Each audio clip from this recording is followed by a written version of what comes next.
good evening to everyone. I'm Mohan Gopal, and with me is Sri B.D Borkar, Chairman of the Khaparde Foundation and the former National President of WAMSEF and one of the most distinguished leaders of the Dalit movement of India. And we are here together observing April 14th, 2025, the birth anniversary of Baba Sahib Dr. B.R. Ambedkar. And we will be discussing together a topic which is the counter-revolution against the annihilation of caste agenda of Dr. Baba Sahib Ambedkar. What I will do initially is to very briefly summarize in his own words the agenda of annihilation of caste, which he set out as the central challenge facing India. Starting from the late 18th century, there were many movements against castes across the country, social revolution movements across the country, starting with Jyotiba Phule. Dr. Ambedkar was, of course, the foremost leader of that. We had Narayana Guru, we had Periyar, we had many leaders from across the country. And in fact, it was a remarkable period where every few years a giant was being born in this country to lead the movement against caste. But what we have found now is with the emergence of independence, there is today no space to take forward this anti-caste movement, whether it's in the legislature, the executive, or the judiciary. Everywhere, if we talk of caste, then we are seen as casteist and tribalist and diverting into agenda, dividing people. So while caste remains extremely strong, with four communities controlling and constituting the oligarchy that Dr. Ambedkar predicted, controlling the bulk of all the power in this country, economic, social, political, academic, media, academia, every culture, film, in every aspect of life, four communities constituting an oligarchy are controlling the country. Every state has dominant castes as oligarchies. So on one hand, the caste oligarchy is more powerful than ever before.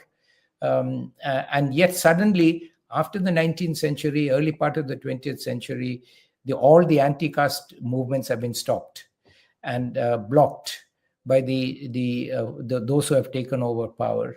And so there has been a very significant counter-revolution in the last 75 to 78 years after independence, 75 years after the constitution, against the anti-caste movement of this country, which actually originated with the Buddha from the 6th century BC and has continued and all the time been faced with resistance. But now we are in the middle of great resistance against the anti-caste movement, where we are silenced. We are not able to speak of the caste issue without appearing regressive, appearing like wanting to divide the country and prevent the progress of the country. So today what we want to discuss is to understand the anti-caste agenda mandate that Dr. Ambedkar left us as the central and most important challenge to democratize Indian society in order for us to make progress, whether it's economic, social, or political. And then to discuss the counter-revolution in summary. So this is what we are planning to do. Let me, Mr. Borkar has kindly asked me to begin by describing the summary of the annihilation of caste agenda in Dr. Ambedkar's own words, but I would like to request Mr. Borkar to make any introductory comments if he has, before I move to reading out Dr. Ambedkar's own summary of the annihilation of caste agenda. Thank you, sir. In fact, I was traveling, but then as we have decided that we must discuss this very important issue, especially the caste is the biggest hurdle in the progress of not only the backward classes, but the country as a whole. And therefore, if the country has to progress, the initial comments which Baba Sahib has written in his clade of the speech which he has delivered, the caste in India, there he said as long as the caste in India does exist, Hindus will hardly intermarry or have any social intercourse with outsiders. And if Hindus migrate to other regions on earth, Indian caste would become a world problem. So you see, in the 1916, he is saying this. How big is the caste problem in India? And if it migrates to the other part of the world, then this is a very big problem for the world. So Baba Sahib has said this in the caste in India. At other place, he said who brought this caste, how the caste has come into existence, who are the people who created caste. He said that. In this book itself, he said, who created the caste? So he said, not the Manu. Manu has not created the caste, he said. The caste is, even before Manu, the caste was there. But the caste is created by Brahmins. He is specifically saying, the caste is created by Brahmins. Now, my point is, whoever creates anything, any creation, the first and foremost thing, one creates anything for himself. In his own interest, it is created. So my point is, the caste is created by Brahmins in their own interest.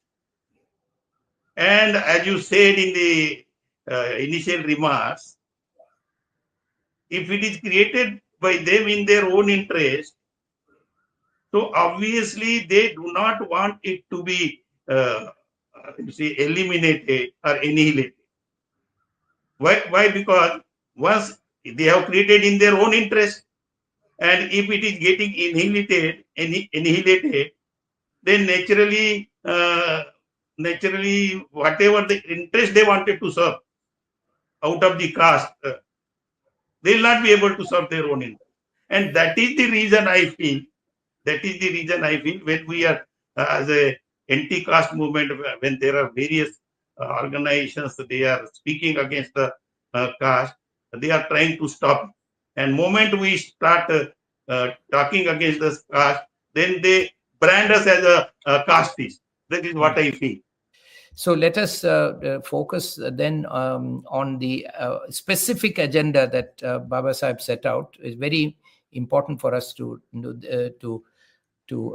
look at that. This is drawn from the response of Dr. Baba Sahib Ambedkar to the comments made by Gandhiji about his undelivered publication, The Annihilation of Caste. And here he's summarizing the principal points which he made in the 1936 speech on annihilation of caste. And this is as follows. I'm quoting Dr. Baba Sahib Ambedkar.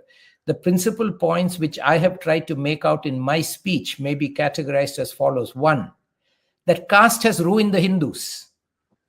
So caste is, this is my words, caste is ruinous, is his first point.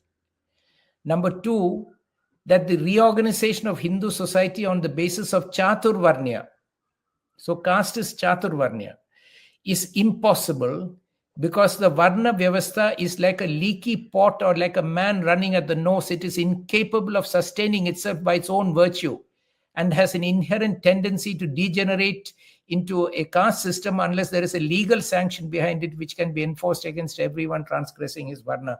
So second point he's saying is that Chaturvarnya is not a viable system on the basis of which to organize society. It has ruined the Hindus is his first point. Second point is that this is not a basis in which to organize Indian society, Chaturvarnya.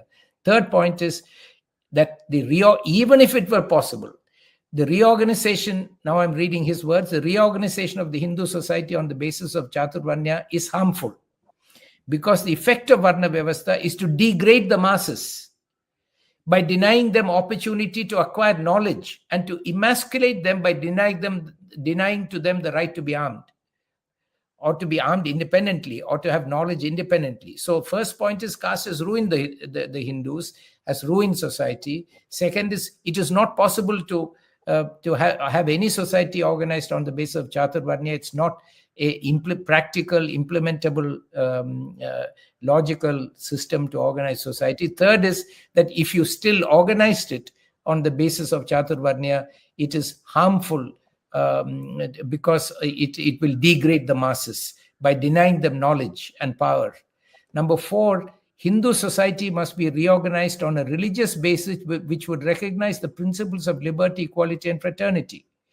So basically, 2 points are being made here by Dr. Ambedkar. One is that we cannot be organized on a religious basis which denies liberty, equality, and fraternity. India cannot move forward as long as India is organized on a religious basis where that religion accepts or rejects liberty, equality, and fraternity, and accepts autocracy, inequality, and social enmity and division and hierarchy. So therefore, Hindu society must change. Hindu society must change its own religious basis and make liberty, equality, and fraternity the basis of the society. Fifth, he says that in order to achieve this object, the sense of religious sanctity behind caste and varna must be destroyed. And sixth, he says that the sanctity of caste and varna can be destroyed only by discarding the divine authority of the Shastras. So for the annihilation of caste, basically, he is saying three things. The earlier parts are, the first 3 points are about the harmful nature of caste. For the annihilation of caste, Baba Sahib identifies 3 steps. One is organize Indian society on a religious basis which accepts the principles of liberty, equality, and fraternity. The religion has to accept the principle of liberty, equality, and fraternity of human beings. Second, that in order to achieve this object, the sense of religious sanctity behind caste and varna, he doesn't say jati, varna, must be destroyed. So the idea of varna having religious sanctity must be destroyed. That's a second of 3 points for the annihilation of caste. The third point is that the divine authority of Shastras must be rejected by Hindu society. These are the 3 points for the annihilation of caste. Very revolutionary points, very frightening points as far as the oligarchy is concerned. So along with this, one more point to support his Baba Sahib's 1936 enunciation of the 3 points of the annihilation of caste: reorganize a Hindu religion on the basis of liberty, equality, and fraternity, reject the religious sanctity of caste, and third, reject the religious sanctity and divine authority of the Shastras. To this, he added in 1930, between 1960 and 30, number of times, but articulated 1930 in the Roundtable Conference very clearly, is concerned that India will be ruled by an oligarchy, ruled by a few people after the departure of the British. And that is exactly what has happened. We are now ruled by an oligarchy. And he put forward representative democracy as the demand of the depressed classes in order to dismantle the oligarchy. And that representative democracy has been systematically suppressed and shelved by using the idea of merit and saying representative democracy basically is a threat against merit. So this is the basis of, this is the background against which the counter-revolution has begun. All right, sir. I just wanted to say a few things before I comment on this part. Yes. When he applied for the scholarship, yes, to Maharaja Baroda, yes, and he was interviewed for that. Yes. So in the interview, he was asked, yes, what will you do after taking this higher education? Yes. There, Yes. he answered. Yes. He said, I'll go there. I'll study all the subjects. I'll study history, political science, anthropology, economics, everything. And then I'll make a searchlight out of the knowledge which I'll acquire. I'll make a searchlight out of it. and I'll Yes. find the ways and means Yes. to solve the problems of my people Yes. through that searchlight of knowledge. Yes. That is what he said. So he I was got. determined Yes. right from the beginning, even before going to Columbia University. He was Yes. determined what he is to do, Very clear. what Very is clear. his objective.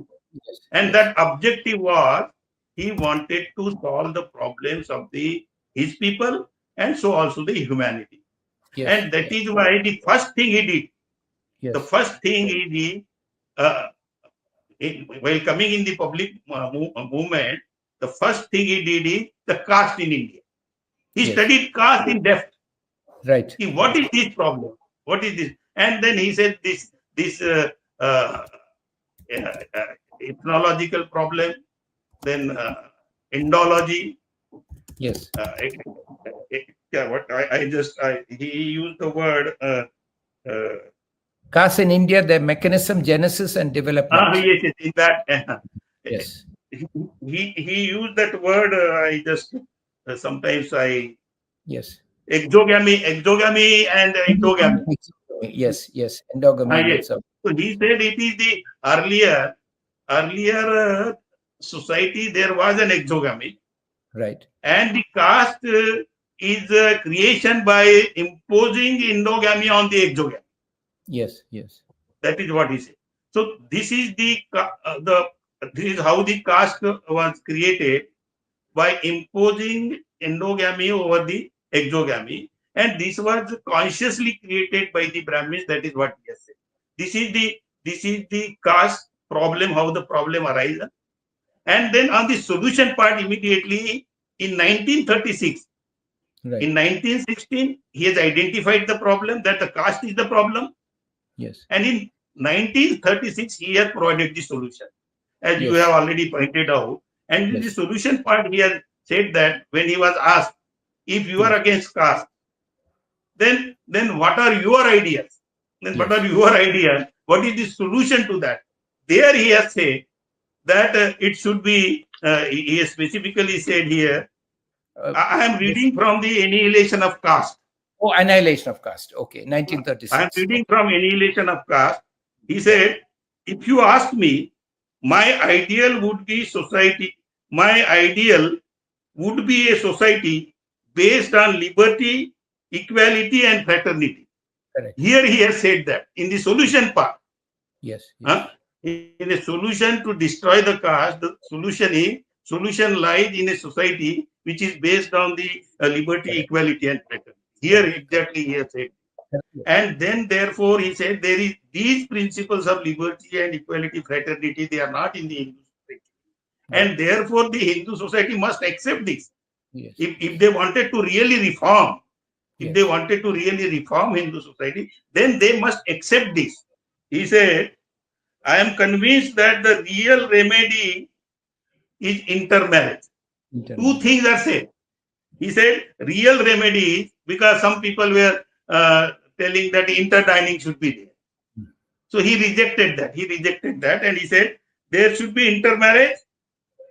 Fusion of blood Yes. can alone create a feeling of being kith and kin. And Yes. unless this feeling of kinship, being kindred, becomes paramount in the separatist feeling, the feeling of being aliens created by caste will not vanish. Right. So, and further he said, so now this is a very contesting issue now. Many of our scholars also, the Yes. scholars from the Mul Nivasi Bahujan Samaj, they are also saying that the intercaste marriage is the solution. Yes. My personal feeling is, if you say it is an intercaste marriage, then the caste is there. Correct. You are accepting the existence of caste, and then you say that they should intermarry. So this is no solution, and that is why Baba Sahib has provided a solution. There are Shastras who teaches them this feeling of separate feeling of ups and downs, degradation, and all that. These are the Shastras they are creating, teaches this feeling, and therefore the Shastras should be destroyed. And I'll put a dynamite they should be destroyed by dynamite. Right. And and one more thing he said there, sanctity of Shastras, and he said the real remedy is to destroy the belief in the sanctity. Right. The word is the real remedy is to destroy the belief in the sanctity of Shastra. That's right. That's So what it was. it is the belief. Yes, It belief. is the belief is to belief is a mental phenomenon. Correct. So it means if you want to destroy the belief, you have to awaken the society. Right. You have to interact with the society. You have to tell the people this is what you believe in and how it is against your own interest. Right. So that sort of education of the society is required. Unless that is done, so you have to have the knowledge of the Shastras, what is there in the Shastra, how it is against your own interest, and how liberty, equality, and fraternity will solve your problem. Right. These are the awakening. I think we should awaken the society on this line. Then only the social revolution we have described in the subject also. The social revolution will come only through awakening the people, and once they give up their wrong beliefs, then I think we'll be able to bring about the social revolution. And they are using the political system for maintaining it. We'll come to that little later. So I think that's excellent, and we have now sort of summarized Dr. Babasaheb Ambedkar's broad approach to what caste is and the need to annihilate caste as the central challenge facing this country, and of relevance to the whole world, because we are now the largest population in the world, and if we are completely suffering from this cancer of caste, it becomes a problem of the whole world. Now, I think one more aspect briefly to say that caste, today our focus is on Babasaheb Ambedkar, and we'll come back to that. But there was a rich literature starting from Jyotiba Phule and Narayana Guru and others who are also defining caste in different ways. And all complementary, all agreeing with each other, all focusing on the same issues articulated by Babasaheb. That basic problem is that we have to give up our belief in the Shastras. Right. Those who believe in the Shastras, they're condemned to live under the caste system. So that link between belief in the Shastra and the survival of the caste system is really at the heart of it. So this means that the caste system comes from the Shastras. It gets its sanctity, its structure from the Shastra. So this is where Narayana Guru, Phule, all of them are focusing on how how do we understand our relationship with these Shastras that prescribe inequality, graded inequality, and the caste system. So in this background, the next question I want to ask is, what we are told now is, this is 75 years ago, 80 years ago, 1916, 100 years ago. There is no more caste in this country, right? Mr. Borkar was a very senior official of the Indian civil services. There are so many people in important positions. Where is their caste? Why are you talking about caste which existed only 100 years ago? Where is the practice of caste today? So this is the argument that we are told when we talk about these ideas, saying this is all irrelevant, right? Now, and that is the first step in the counter-revolution is to deny that there is a problem of caste. And that's the first step. So we can briefly address that issue, because what has happened is, like there is a series of there's a work going on internationally called modern day slavery. Okay, slavery has changed in its form. It is no longer shackled people working in cotton plantations, in chains.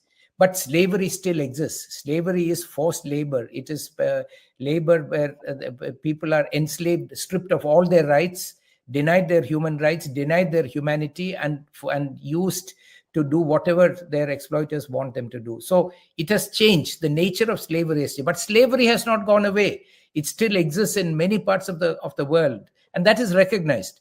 So we have to now understand that there is modern day caste system.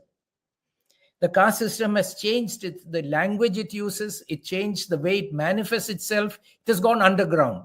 It has gone underground. There was an open assertion of caste in the past when Baba Sahib Ambedkar was fighting it. Thanks to his fight and other struggles against it, they have stopped talking openly about it, and they've gone underground. So we need to spend a few minutes to understand how caste is, in your view, how is caste working in our society today? How do we find it? I'll give you a small example and then request you to speak. I visited a friend of mine in Delhi, and he said the same thing to me, he and his family. There is no caste here. We live here. Where is the caste? Why are you working on caste? There's no caste issue. So I said, let me ask you a simple question. The young daughter, 10, 12, 15 years old, was also saying the same thing. So I asked the daughter, I said, do you have a cook coming here to do the cooking in your house? Yes, cook comes.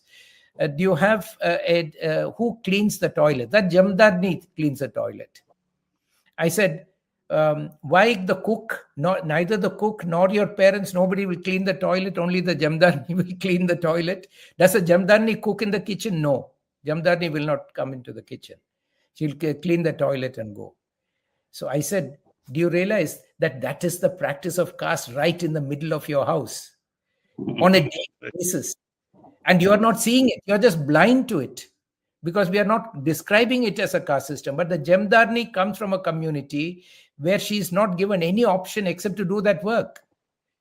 And the cook comes from a different community. Your parents come from a different community. But this work is to be done only by people from a certain community. And that is the reality. Then I said, I can give you other examples of how work is distributed in our country and how there is a concentration of certain communities in the highest levels of work. And you will never find people from the oligarchy working as jamdarni or as manual scavengers and so on. So there is a concentration of certain communities in slave labor, in low skill labor, and the higher echelons.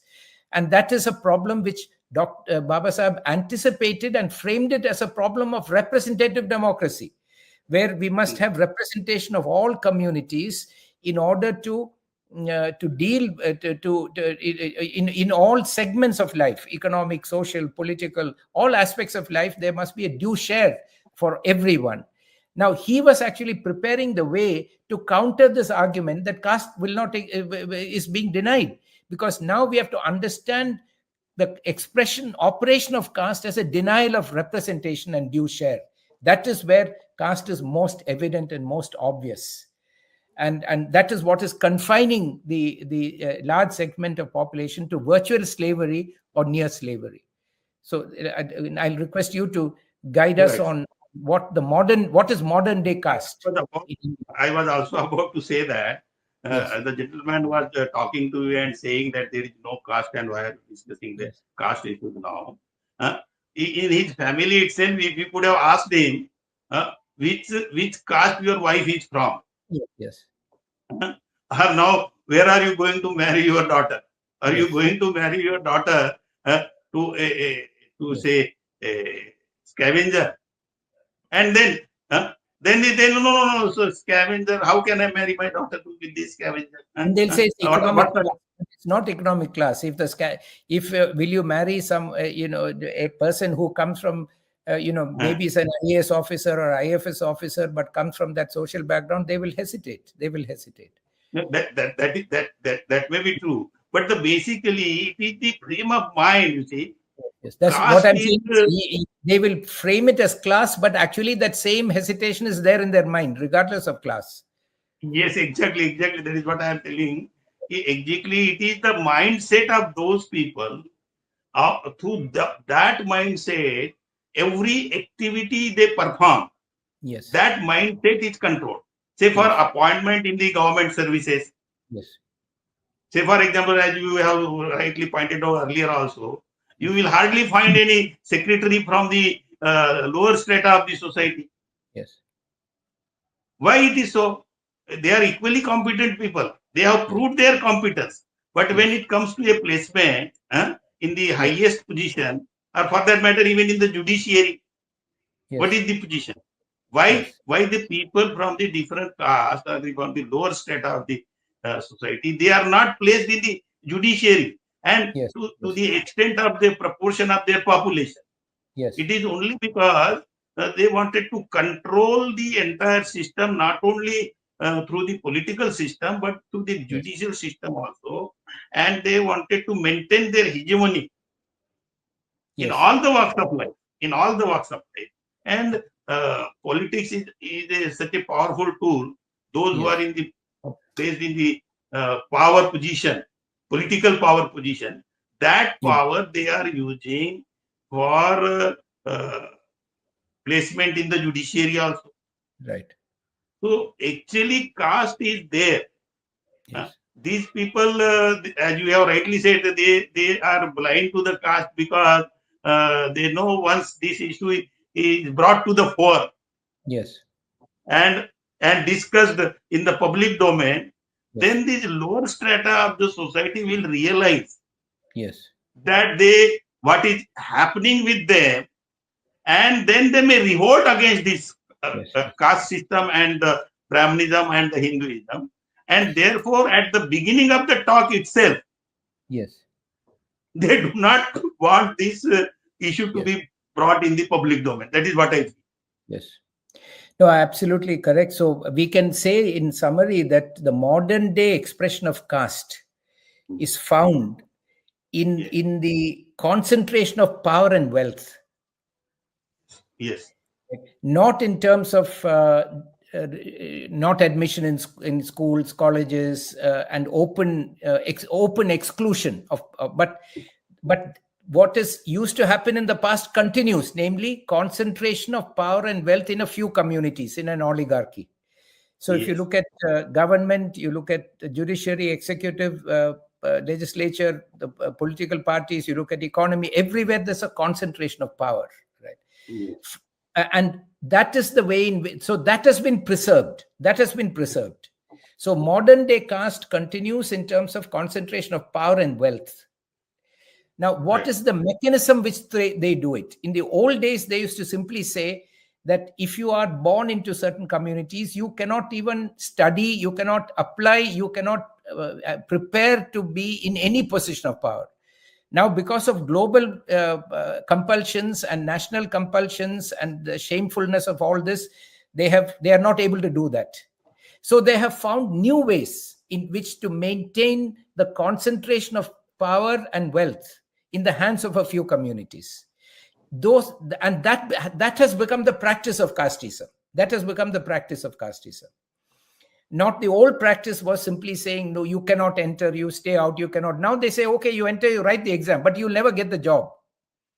You write the exam, you're fully entitled. You can apply, but you will not get the job. Very few jobs. I'm arguing a case about Shabarimala, male Shanti. I've told you, the priest in Shabarimala, where like in the old days, they're saying, unless you're a born Malayalam Brahmin, you cannot even apply. But very few of those positions are left. Now they'll say apply, but you'll never get the job when the selection is done. So we have to now understand that the operation of caste is operating through the control of power and the norms that are being set for the exercise of power. And the norms and the main argument they are using to maintain now openly, publicly, internally, they're ensuring that only people from their communities get power and wealth, most of it. But they cannot express it. So what are the language they're using? They're using the language of merit. Right? This has become, so merit has become the main expression of modern day caste. The idea of merit, the false idea of merit. Now, if we examine that, we'll find that there is so much prejudice. They say, for example, the Supreme Court says you cannot have reservation, mainly appointment of people from the depressed classes in top positions or sensitive positions or scientific positions And so there is clear statements by the Supreme Court in many judgments that reservation damages merit.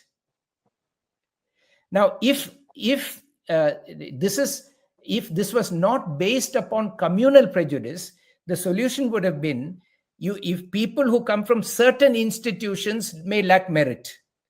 People who come from certain other institutions may be well trained, they may have merit. But they're saying people with certain community background. The reservation means representation of certain communities. If you appoint them, regardless of whether they're educated in IIT or at St. Stephen's College or anywhere, but if you appoint them other than through the general quota, through a reservation quota, the quality will go down, the merit will go down. They've defined merit in such a way. But so in the definition of merit, first of all, they're using merit to deny representation and keep the oligarchy. Secondly, even where competition is concerned in merit, they are setting the questions according to their own experience. It's like one, at that time, I think sitting judge of the Kerala High Court made a speech in which he said all the top officials of the country should be vegetarians, having sambar, listening to Carnatic music. I can't remember. Basically, he described his own culture and his own lifestyle.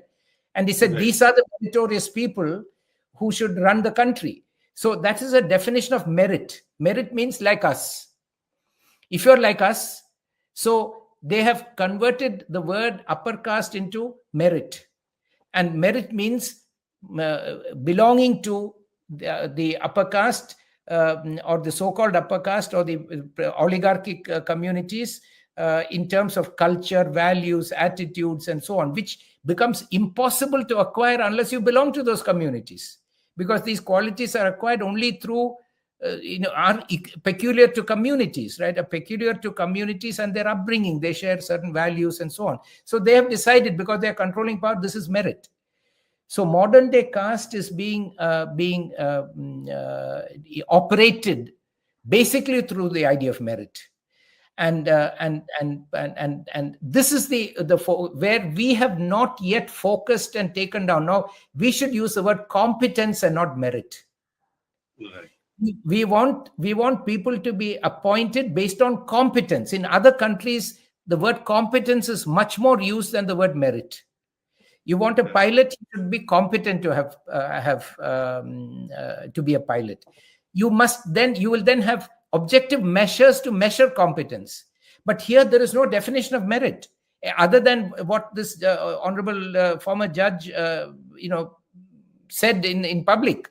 Namely, merit means the qualities of my community. That is what is merit. But they are not laying down merit clearly in any of these criteria, and they are operating these tests in such a manner that they will not give a fair chance to those who are not from those communities. So there's no fairness. So I think one of the big issues that we have to the part of the counter revolution against the annihilation of caste is to redefine the caste as merit, and not define merit, not talk of competence, not talk of capabilities, but talk of individual qualities and characteristics that really only the dominant oligarchy has, and therefore to keep us out. And that's why we are not getting any opportunity. So I would say when we talk of caste, we must talk of merit. We must say, okay, there is caste today. Why? Because you have a false idea of merit that is prejudiced and biased. You're reflecting your own, the oligarchy caste values and qualities are being used as a criteria for deciding who has power and wealth in this country. And that is today's expression of the caste system. Right, sir. Now, what I wanted to just comment on these aspects of yes. How can they judge? Yes. How can they judge anybody without knowing him on a particular topic or the subject? Correct. They are prejudging us. Yes. They are prejudging. How can they for judging anybody? For judging anybody, one should first understand what he knows about the subject. But they are, at the beginning itself, they are saying, you do not know this, you being from a lower strata of the society, you cannot be appointed in the scientific institution, as if Yeah. as if the knowledge is only their domain. Yes. Anybody can have a knowledge. You see, if anybody has got an urge to acquire a knowledge, he can be more competent than anybody. And Dr. Babasaheb Ambedkar himself is an example. Yes. He himself is an example that there was no competent person of his competency Right. to take up such a Herculean task and drafting the constitution. Yes. That is, you see, ever since the constitution was to be brought or prepared, since then all the Brahmins, those who were there in the politics, they do not want a constitution wherein the principles of liberty, fraternity, justice have to be implemented, because then their dominance will go. But for the condition imposed by the British government, they had to accept this constitution. Otherwise, they were not interested in this. If we see the proceedings there, or what Baba Sahib has said earlier also in the roundtable conference, so they are not prepared. So Right. what I wanted to say, it is futile to expect from them that they'll introduce the principles of liberty, fraternity, and equality in the uh, Hindu society for reformation of Hindu. So it is for us now. It is Correct. we have to. We have to matlab, go for a political power and get the constitution implemented with its letter and spirit. Then only it will be possible. Why I have in, got into politics, it is for this reason only. I am convinced that they will not do it. They have not been doing it. Even people in the judiciary, Baba Sahib wanted at least they'll do it. At least they'll do it. But even the judiciary, again, that Brahminical mindsets are there. So what I feel, if we really wanted to annihilate the caste, those who have created caste in their own interest, it is futile to expect from them that they will do it. No, they They will have never do it. consciously introduced it. And therefore, those who are the sufferers of this caste system, they have to come forward and put all their mental energy, intellectual energy, and destroy the caste system. And for that, the most potent weapon is capturing the political power. And as you said, the economic power, of course, whatever the economic powers they have now, that also they have gained through the political power. We can see now those politicians who were paupers yesterday, today you find they have crores and crores of property. So it is through the political power only they have acquired most of the economic power. And therefore, it is the political power which is more important. That is what I feel. And then only we will be able to establish a society based on the principles of liberty, equality, and fraternity. That is what I feel, sir. But now I just wanted to listen from you. No, I I think no one can deny that ultimately there must be due share of political power for all communities. That's the only basis of democracy. But the question is, why do we not have it after 75 years? See, now Karnataka census has come out. It's 6%. General category is 6%. 94% are not in the general category, according to that what we have read in the press. But there is no political power is completely controlled by the 6% even now. So how do we get political power to be had? Why is it we don't have political power after 75 years? We cannot even get 500 votes in elections, because this present process of getting political power itself is not an open democratic process. So unless we question fundamentals, we will never get political power through the current processes. We will never get it. We will never get it. There is money power, muscle power, all these, the control of media, the control of public opinion, the control of education. Through all this, we will never get political power through the current process. So the question is, how do we get political power? So we have to identify the nature of the counter revolution and counter it. And the nature of the counter revolution is, one of it is to redefine the superiority in terms of use of certain other methods of proving that we are inferior. Those methodologies have to be attacked by us. That is one very important practical method that we have to see. Baba Sahib Ambedkar did not have to say at that point, you must not have faith in he said you should not have faith in Shastras. Now we have to say you should not have faith in the admission test, in the IAS exam, in the NEET exam. You should not have faith in these testing systems which are deciding merit. You must reject them and demand a more democratic, more fair way of defining merit as competence, very specifically in a measurable way, and then being able to decide on the selection. So that we have to question the system of selection and system through which we are being excluded. That's the first point. The second point, which is I think very important, that they're maintaining the counter revolution. There are basically only 2 points. One is through this, and the second point is by falsely giving us the Hindu identity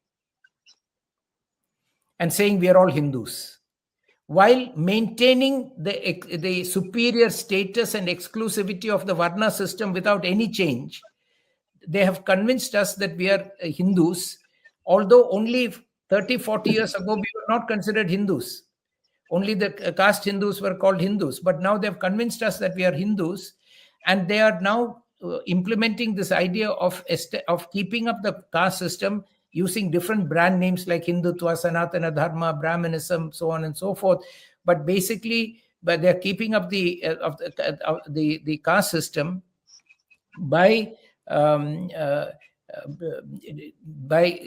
creating an idea, a commonality that there is a Hindu religion and our religion is a Hindu religion. That is where Narayana Guru comes in and says, no, Hindu is a common name, group name for only 11 Brahminical religions. It is not our religion.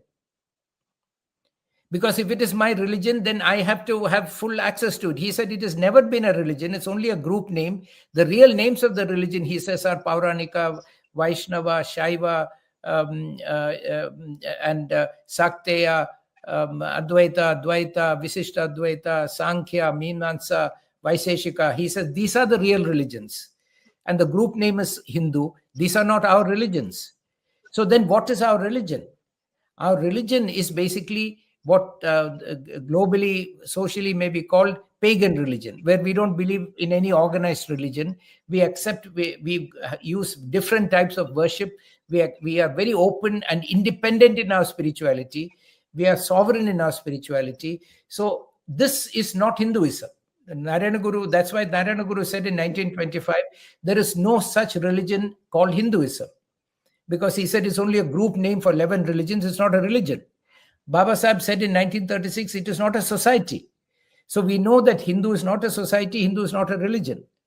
So, but what even Baba Sahib said it is not a religion. So we have to, first of all, we have to build consciousness amongst the public about the fraudulent nature of the merit process to determine merit. That is the operation of the caste system is through the operation of a particular system of merit. Second is that the operation of the caste system is through creating a false idea that we are Hindus, confusing us about what our religion is and what our religiosity is, and bringing us, as the Supreme Court said in a 1964 decision, Shastri Yajnapurush, that first called us Hindus and said all Hindus have faith in the Vedas, which is not true for the vast majority of the so-called Hindus in this country. They don't know the Vedas, let alone have faith in the Vedas, right? So they're bringing us under this approach of making us Hindu. Then culturally and linguistically, they're imposing Hindi and as a culture. So Hindi and Hindu Rashtra as a political entity, which is authoritarian, which is based on the Varna system. So Hindi, Hindu, Hindustan, this is the nature of the counter-revolution that is coming against us. And we have to question all this and convince the people that these are ways of bringing back the Varna system and taking us back into servility and slavery eventually, and denying us as I said, in Karnataka, it is 94% of the people of this country, their equal humanity and their equal citizenship. So the nature of the counter revolution, I think, is to be found in the modern day practices of caste, which includes methods of selection, creation of a religion that falsely includes us while denying us equal status in that religion, right? And a religion that does not include our faiths. The people that we worship, the gods that we worship, are not part of those religions. So making us much more conscious about what our religion is, and realizing that the Shastras are not our religion. And so there's no need even to really understand and reject them. They're not our religion at all. So we have to develop consciousness about our own religion. And for that, also, we have to resist the identity that is being imposed on us, the Hindu identity. And we must develop alternate identities that we are in control of. Dalit is such an identity. Bahujan is such an identity. Mooldevasi is such an identity. Our own community identities are alternative identities. But whatever identities are possible, we must protect them and nurture them and strengthen them, because they are not actually the identities created by the caste structure, and they will resist the imposition of Varna on us through the identity, the Hindu identity, which, as Narayana Guru and Baba Sahib have pointed out, is really not the identity of our religion. So this is, I think, broadly where the annihilation of caste agenda is, where the counter revolution, what modern day caste is, what the nature of the counter revolution is. We have to focus on methods of selection, methods of appointment. That is where caste is living and working today. So we have to closely examine that, reject that, have not faith in any of these systems, and demand that they must be democratized.